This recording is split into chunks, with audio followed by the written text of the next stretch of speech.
qorshahan waa mid lagu furayo wadooyinka magaalada Gaalkacyo isla markaana lagu dhisayo biyo xireeno cusub si looga hortago biyaha xilliyada roobabka fadhiista wadooyinka magaalada waxaana qorshahani ku howlan maamulka dawladda hoose ee degmada Gaalkacyo. Maamulka degmada Gaalkacyo ayaa horey u sheegay in dhammaan magaalada ay ka hirgelin doonaan biyo xireeno maadaama ay dhibaatooyin ka dhalan karaan biyaha fadhiista gudaha magaalada Gaalkacyo.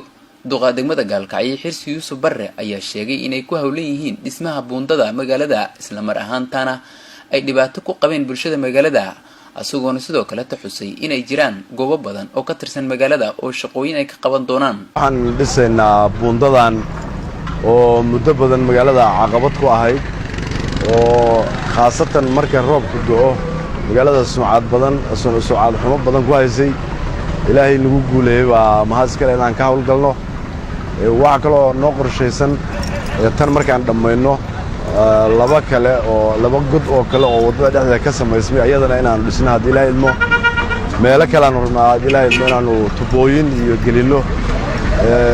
hadda ka horna waxaanu tubooyin gelinay meel hadda noo jirta 500 oo tilaabo oo ayadana aan rajaynayno inay shaqeeyaan. waxaan rabnaa dadka magaalada Gaalkacyo degan sida bini'aadamku u fakareen loo fakaro oo inta dabaq la dhisto hadda subax walba dhiiqa ka tilaabsatid nolol maaha. waxaa la rabaa dadku inay horumarka u soo jeestaan inay canshuurta bixiyaan inay gartaan nadaafadda iyo bilicda magaalada inay wax ka shaqeeyaan.